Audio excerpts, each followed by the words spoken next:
There is a name that has echoed through the stone halls of cathedrals for 2,000 years. A name whispered in silent prayer, carried on the breath of billions, a symbol of hope and salvation. But what if that name, the one you know, the one etched into history, was a veil? What if it was only a single beautiful note from a symphony so profound, so powerful, that its full composition was deliberately silenced? And what if the part that was hidden was not meant to be worshipped, but to be used as a key that doesn't just knock on the door to the divine, but unlocks it from within? This is the beginning of a journey into a mystery that has been waiting patiently in the shadows of our accepted reality, a revelation that threatens to dismantle the very foundations of what we believe we know about ourselves and our connection to the source of all things. The stories we are told are often polished stones, smooth and simple, easy to hold. They speak of a teacher, a sacrifice, a path of faith. But beneath the well-trodden paths of accepted history lies a different terrain, a wilder landscape of forgotten wisdom. Imagine for a moment the scent of desert dust at dusk in the first centuries after his passing. Picture small circles of seekers, gathered not in grand temples, but in hidden caves and quiet courtyards, their faces illuminated by the soft glow of oil lamps.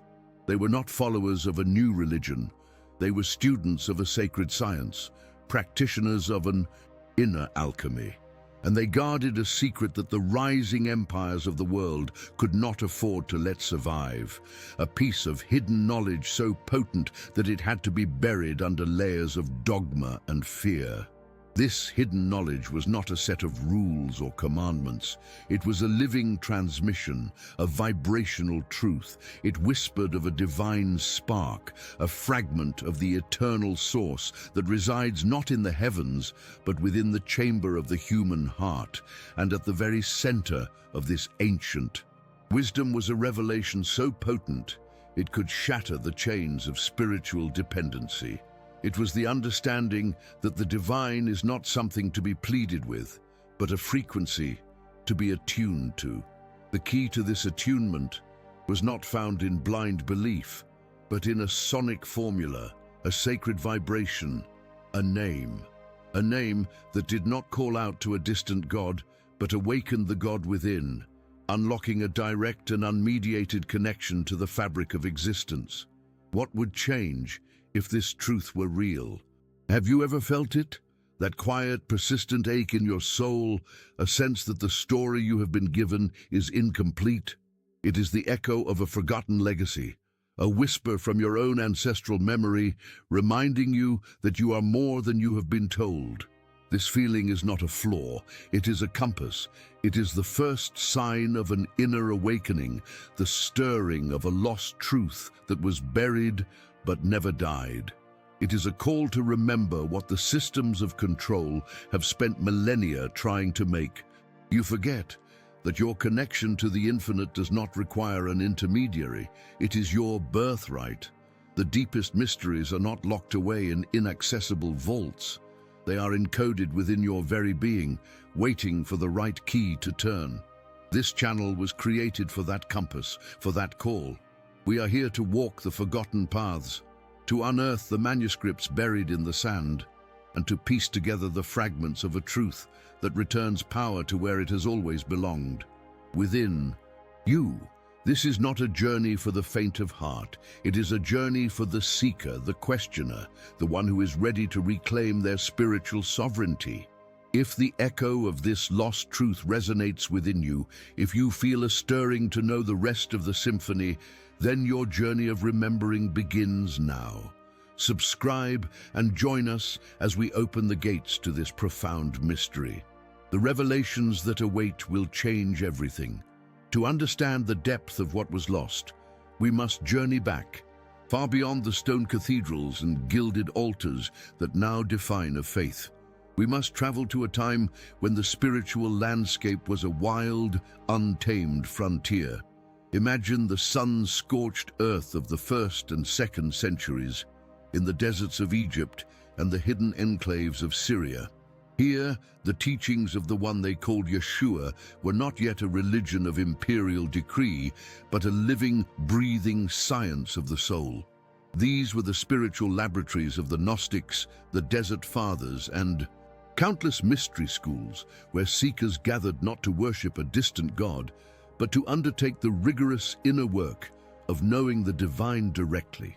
This was the age of gnosis, a word that means not faith, but direct, personal knowledge. In these quiet circles, illuminated by the flickering light of oil lamps, texts we now call forbidden were revered as sacred maps. The Gospel of Thomas, with its cryptic and powerful sayings, was not a story, but a series of keys to unlock inner states of consciousness. The Gospel of Philip did not speak of a historical marriage, but of the sacred, alchemical union of the human soul with its divine counterpart. These were not simple parables for the masses. They were advanced manuals for spiritual transformation, guides for those brave enough to journey inward to find the source of all things. The central tenet of this ancient wisdom was a truth both simple and shattering, a fragment of the original, undifferentiated source. The monad resides within every human heart. It is not a gift to be earned, but a birthright to be remembered. At the very heart of this esoteric tradition lay its most protected secret, the ultimate tool for this act of remembering. It was a vibrational formula, a sacred name that was far more than a title of reverence like Lord or Christ. It was understood as a sonic key, a specific frequency that, when vocalized with pure intention and a deep understanding of its nature, could do the unthinkable. It could resonate the divine spark within the seeker, aligning their consciousness directly with the boundless ocean of the monad. To speak this name was not an act of supplication to an external power. It was an act of reunification with the God source within, a method for opening what they called the monad gate, a metaphorical portal to one's own highest divine self. Can you feel the magnitude of such a revelation? A key that does not ask for obedience, but grants immediate access. But while these seekers charted the inner cosmos, the gears of a different kind of power were turning in the outer world. The Roman Empire, vast and fractured, was in desperate need of a unifying force, a social and spiritual cement to hold its disparate peoples together. A new emperor, Constantine, saw in the burgeoning Christian movement not a path to individual enlightenment, but the perfect architecture for a state religion. For an empire to function, it requires a clear hierarchy, a chain of command that extends from the emperor on his throne to the peasant in the field. A religion designed for this purpose would need the same structure. A powerful priesthood acting as the sole intermediary between humanity and God, dispensing salvation as the empire dispensed law. Here the great conflict was born. It was a clash not of armies but of consciousness itself. On one side stood the Gnostic path, a journey that produced self-realized, spiritually autonomous individuals who had found God within themselves. On the other stood the burgeoning imperial church, a system that required a populace that was dependent, obedient, and looked outward for salvation. A soul that has found the kingdom of heaven within has no need for an external authority to grant them entry. And what is more dangerous to a system built on control than an individual who has no need to be controlled? This hidden knowledge was not just a theological disagreement. It was a direct threat to the very foundation of a new world order. The tipping point came in the year 325 AD at the Council of Nicaea. This was not the holy gathering depicted in religious art. It was a political summit, orchestrated to forge a single, streamlined, and controllable version of Christianity. Here, the architects of dogma began their methodical work. Texts that spoke of inner divinity were systematically outlawed, branded as heresy. The deep, esoteric wisdom was replaced with a simplified creed. The concept of a divine spark within was supplanted by the doctrine of original sin. And the teaching of the sacred name, the vibrational key to self-realization, was declared the highest blasphemy. An entire library of the human spirit was condemned, and its followers were hunted, their wisdom driven into the deepest shadows. The great forgetting had begun.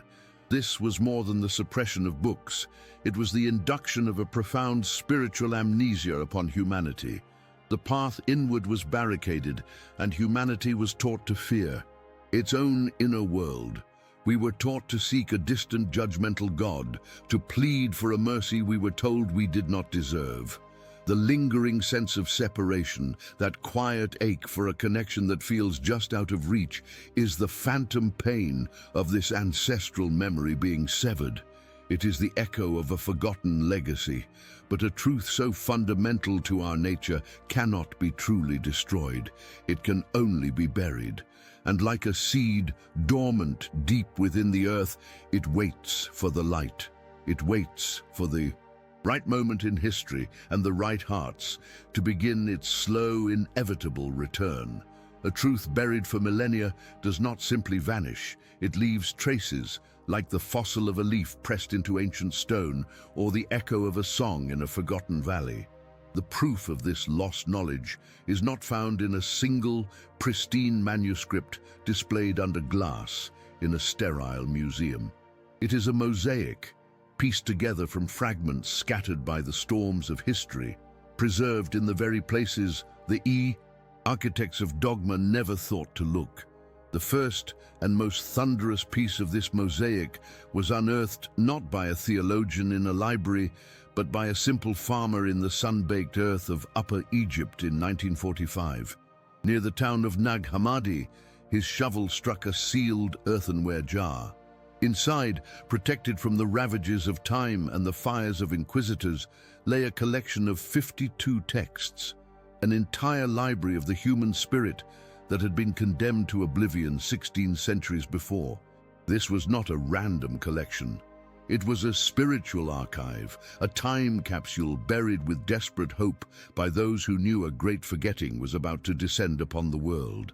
These were the forbidden Gospels.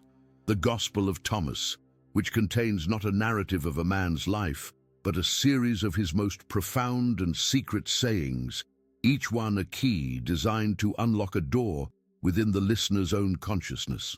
The secret book of John, which lays out a cosmology so vast and complex, it makes the canonical stories feel like children's tales, speaking of the monad, the divine source, and the divine spark, Sophia, trapped within the material world. These were not books of faith. They were manuals of inner alchemy, maps of consciousness.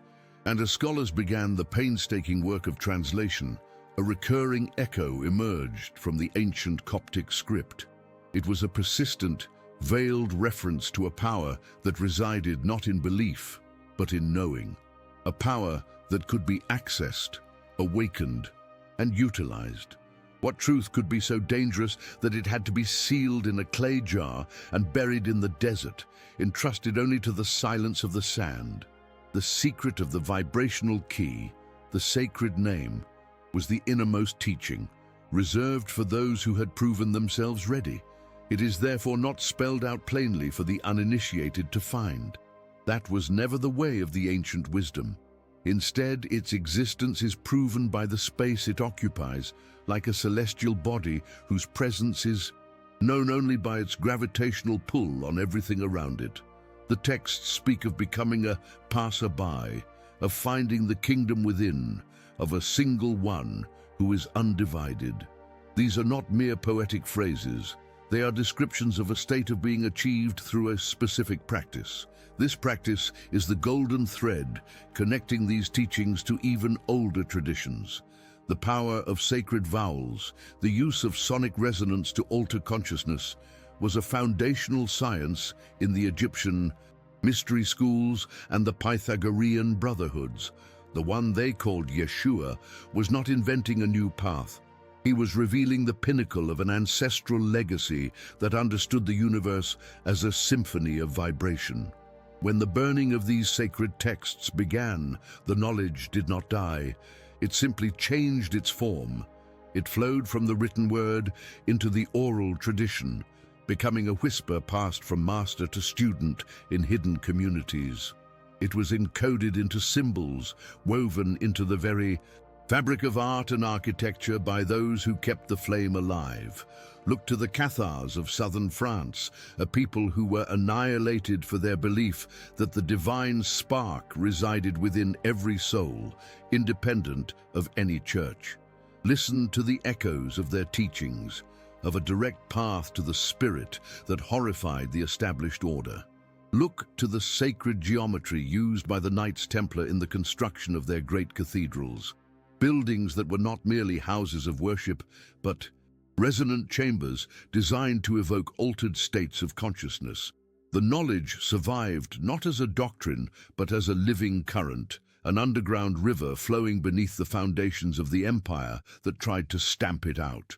Why was a name considered more perilous to this empire than a sword? Perhaps the most compelling proof of this lost truth is found not in what was preserved, but in the sheer violence of what was destroyed. An empire at the height of its power does not marshal its full force to extinguish a simple heresy. It does so only when it confronts a truth that fundamentally threatens its existence. The anathemas, the councils, the inquisitions, the systematic hunting and burning of every scroll that deviated from the approved narrative. This was not theological housekeeping. This was a war on consciousness. It was the desperate act of a system of control attempting to erase a tool of liberation that it could not co-opt. The silence in our official history where this knowledge should be is not an absence of evidence. It is the evidence. It is the hollow space left behind by a profound spiritual amputation, a wound intentionally inflicted to ensure humanity would forget its own divine power and learn to seek it only from those who claimed to hold the keys. Ultimately, the final proof is not etched in stone or written on papyrus. It is written in the language of your own soul. It is the quiet, undeniable resonance you feel when you hear this story. That feeling, that inner stirring, is not mere curiosity. It is an act of remembering. It is your own ancestral memory awakening, recognizing a truth it has always known, a legacy that flows in your very blood. The systems of the world taught you that all proof must be external, tangible, approved by an authority outside of yourself. But the greatest truths are self-evident, confirmed not by an expert, but by the quiet, powerful voice of your own inner knowing. This hidden knowledge survived because it is not just a story from the past. It is an intrinsic part of who you are. The real question is not whether the evidence is sufficient, but whether you are ready to accept the revelation it points toward. Are you prepared to learn how this sacred key was meant to be used? This journey into the past is not a mere intellectual exercise, a cataloguing of forgotten histories. It is a mirror.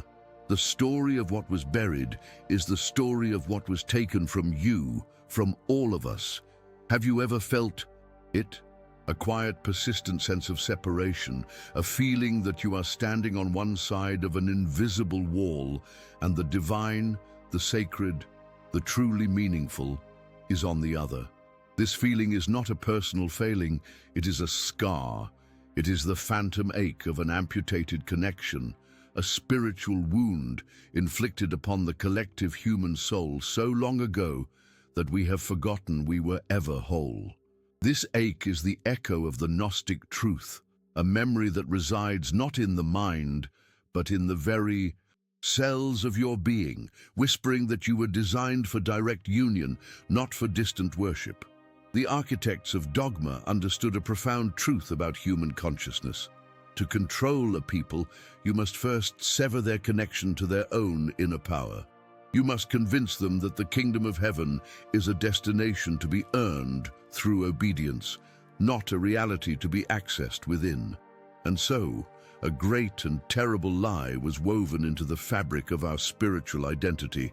We were taught that we were born broken, stained by original sin, inherently unworthy. We were told that the divine was a distant, judgmental father figure, a king on a throne who required intermediaries, priests, institutions, rituals to even hear our pleas. This narrative created a schism in the human soul, a deep and painful division between our mortal selves and our divine essence. It built a cage of belief around the boundless spirit, and for 2 millennia we have learned to call that cage our home. What happens to a soul that is taught to fear its own depths? It learns to seek salvation everywhere but within. It looks for validation in external authorities, for meaning in material accumulation, for connection in fleeting distractions. The spiritual amnesia they induced was so complete that we began to police our own inner worlds, labeling our deepest intuitive stirrings as fantasy, our moments of profound inner connection as delusion. We became exiles in our own inner kingdom.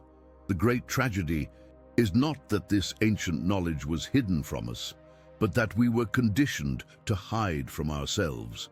The silence where the sacred name should be is the same silence that fills the hearts of so many who feel disconnected from purpose, adrift in a universe that feels cold and empty.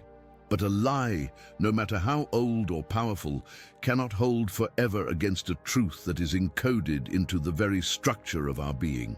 The spiritual wound is beginning to ache in a new way. It is no longer a dull, background sorrow, but a sharp, insistent call to remember. All around the world, the pillars of the old systems are trembling. People are awakening, not to a new religion, but to an ancient memory. They are turning away from the dogmas that demand blind faith and are turning inward, seeking the undeniable truth of direct experience. This is the great remembering. It is the return of the Gnostic current, a tide of consciousness rising from the deep ocean of our collective memory. What if this ache you feel is not a sign of your brokenness, but the first tremor of your own divine power returning? This returning knowledge redefines everything we thought we knew about our identity and purpose. If a fragment of the divine source, the monad, truly resides within you, then you are not a fallen creature begging for redemption. You are a fractal of infinity, a universe in miniature, carrying the creative fire of the source itself. Your purpose is not to spend a lifetime trying to be worthy of a distant heaven, but to realize, embody, and express the heaven that is already coded within your spiritual DNA. This is the lost legacy. You are a living key. Your very consciousness is a resonant chamber designed to attune to the frequency of creation.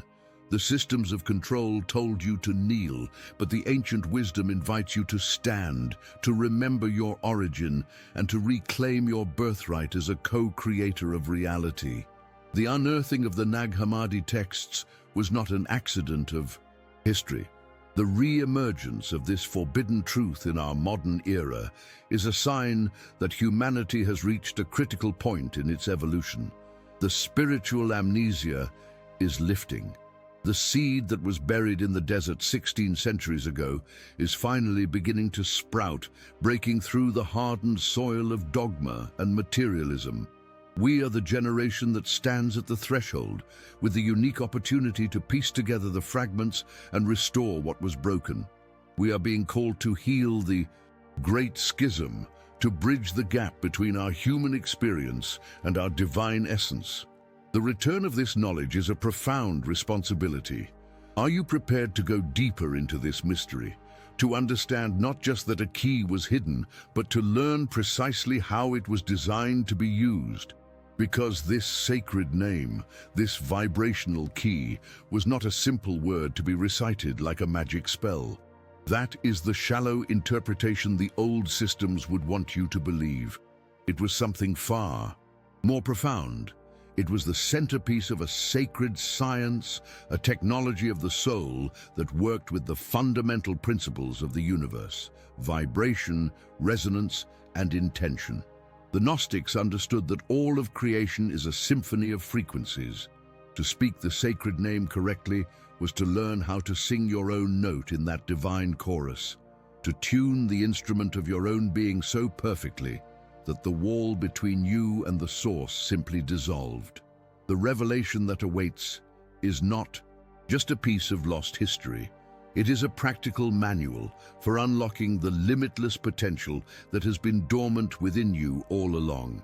We have walked through the dust of forgotten archives, deciphered the whispers in ancient Coptic script, and followed the faint trail of a truth so powerful it had to be buried beneath the sands of Egypt. We have been searching for a key, a sonic formula, a sacred name that was the heart of a lost legacy. All the evidence has pointed to this, a word of power, a vibrational password that could unlock a direct channel to the divine. We have imagined the Gnostic masters speaking it in hushed tones, the Desert Fathers meditating upon its resonance, the architects of dogma trembling at its very existence. The entire journey, the entire mystery has been centered around the recovery of this one, singular, world-altering utterance. But what if the entire search, as noble and revealing as it has been pointed in the wrong direction? What if the greatest secret is not the name itself, but where we have been looking for it? This is the turning point, the moment where the path you thought you were on dissolves, revealing a landscape more vast and profound than you could have ever imagined. The revelation, preserved not in a single line of text, but in the holistic spirit of the entire Gnostic tradition, is this: the sacred name was never a word to be spoken outward. It was not a name for God. It was the vibrational signature of the God source that resides within the human being. The secret was not a word you learn, but a frequency you become. The name is you. To speak the name was not to vocalize an ancient Aramaic term, but to so completely purify the vessel of the self, to so perfectly tune the instrument of your body, mind, and soul, that your entire being resonates with its own unique, divine, and eternal signature. It is not a call to an external source. It is the announcement of the source itself, awakening from within its human temple. Do you feel the ground shift beneath you? This revelation changes everything. It reframes every cryptic saying in the forbidden Gospels. When the Gospel of Thomas instructs the seeker to know what is in front of your face, and what is hidden from you will be disclosed, it is not a riddle about the physical world. It is a direct instruction to turn your gaze inward, to know the self so deeply that your own hidden divinity is revealed. The goal was never to acquire a piece of hidden knowledge from the outside. The goal was to become a living embodiment of that knowledge. The Gnostics were not hiding a password. They were describing a state of being, a level of consciousness where the separation between the individual and the divine simply ceases to exist. They were teaching how to become the key itself. This understanding unlocks a deeper layer of symbolism in their cosmology. The monad gate is not a portal in some distant celestial realm. It is the chamber of the human heart, which opens when it is filled, not with prayer for an external savior, but with the radiant frequency of self-realized divinity. The sacred science they practiced was an inner alchemy designed to transmute the lead of the conditioned, fearful ego into the gold of the fully awakened divine self. The sacred vows, the meditative practices, the disciplined life, these were not rituals to appease a god. They were the tuning pegs on the instrument of the soul. They were the practical, methodical steps one took to clear away all the dissonant frequencies of fear, dogma, and illusion, allowing the pure, clear note of one's true name to finally ring out across creation. Now, the actions of the architects of dogma become chillingly clear. Their war was far more insidious than simple book burning. They were not merely trying to hide a word. They were attempting to erase the very memory that such a state of being was even possible for a human. The doctrine of original sin was the perfect weapon. It severed humanity from its own divine nature at the root, teaching us that we were born broken, unworthy, and in need of an external institution to save us from ourselves. They had to replace the profound truth that you are the key with the devastating lie that you are the sinner. They locked the door to our inner kingdom and then convinced us that we had lost the key, when in fact they had simply taught us to forget that our own hand was capable of turning the knob. This is the source of the great spiritual wound we carry. That persistent ache of separation, that longing for connection, is not the soul yearning for a distant God. It is the soul yearning for itself. It is the memory of your own divine frequency, your true name, calling to you from beneath the layers of conditioning, programming, and fear that have been piled upon it for centuries. It is the echo of your own forgotten symphony. This hidden knowledge reveals that your spiritual journey is not a quest to find something that is lost, but an act of remembering who you have always been. What changes inside you, right now, with the understanding that the ultimate power in the universe is not something you seek, but something you are? This is the great revelation, but it immediately opens a door to an even deeper mystery. If the goal is to resonate with our own divine frequency, to speak our true name through the very fabric of our being, then how is it done?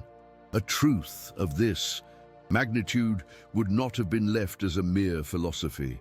The Gnostics were not just mystics, they were spiritual scientists, and they left behind more than just maps of consciousness. They left behind a technology of the soul, a precise methodology for undertaking this great work of inner alchemy.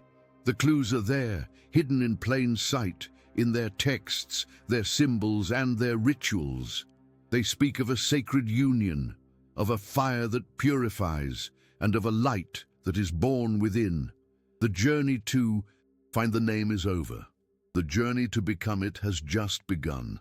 We have journeyed through the shadows of history, following a trail of whispers left in the desert sand and encoded in forbidden texts. We began this search for a lost truth, a sacred name, believing it to be a key that was stolen from us. We saw how the architects of dogma built an empire on the foundation of a great forgetting, burying a power so profound it threatened to dismantle their entire world of control. We have pieced together the fragments of a forgotten legacy, a spiritual inheritance that has been waiting patiently for the moment of its return. And now, at the very heart of the mystery, we arrive at the final breathtaking revelation. The sacred name, the vibrational key to the monad gate, was never a word to be spoken. It is a frequency to be embodied. The name is not a sound you make. It is the divine symphony that you are. This is the truth that changes everything. The entire spiritual quest of humanity has been reframed. The ache of separation you have felt, that quiet longing for connection to the divine, was never your soul crying out for a distant God.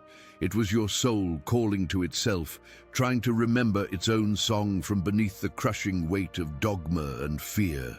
The Gnostic masters were not teaching a magic password to unlock heaven. They were teaching a sacred science of the self. They were providing a path to tune the instrument of your own being, your body, your mind, your heart, so that it could resonate with its own true, eternal, and divine frequency. The work is not to find the key. The work is to become the key. The path is not outward to a throne in the heavens, but inward to the kingdom that has been waiting within you all along. This is how we heal the great spiritual wound inflicted upon our world. The systems of control built a cage around the human spirit with the lie of original sin, convincing us we were born broken, separate, and unworthy. This revelation shatters that cage. You are not a fallen creature begging for redemption. You are a fractal of the infinite source, a unique and irreplaceable note in the cosmic composition. Your purpose is not to earn your way back to a grace you never lost, but to remember, reclaim, and radiate the divinity that is your birthright. To speak your true name is to live a life of such authenticity, courage, and love that your very existence becomes an expression of the God source. It is to heal the schism within yourself, to unify your human experience with your divine essence, and in doing so, to become a living antidote to the poison of separation that has plagued our world for millennia. How, then, do you begin this sacred work? You do not begin by searching through ancient texts for a forgotten word. You begin in the silence of your own heart. You begin by listening. You listen for the quiet, persistent melody of your own truth beneath the noise of the world's conditioning. You learn to clear the dissonance of fear, doubt, and shame that has been taught to you. You speak the name, not with your lips, but with your choices. It is spoken in the act of radical self-acceptance. It is resonated through compassion for others. It is amplified by the courage to follow your deepest calling, no matter how irrational it may seem to the world. This is the inner alchemy the ancients described, the methodical process of transmuting the lead of the fearful ego into the radiant gold of the fully awakened divine self. The revelation of this lost truth marks the end of an age of spiritual dependency and the dawn of an era of spiritual sovereignty. The knowledge has returned not as a historical curiosity, but as a living tool for transformation, placed directly into your hands at a time when our world needs it most. The guardians of the old dogma can no longer hide what is intrinsically yours.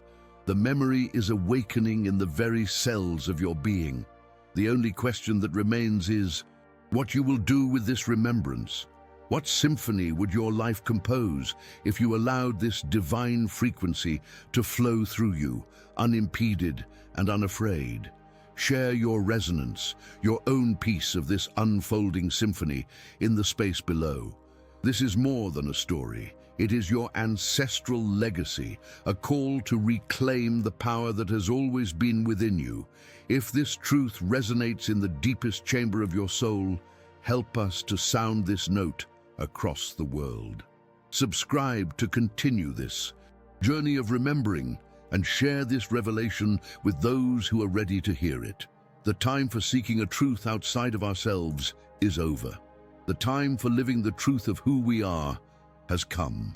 For the greatest lesson from this entire mystery is not that we were once connected to the source, but that the connection was never and could never be truly broken. It was only forgotten, and now we remember.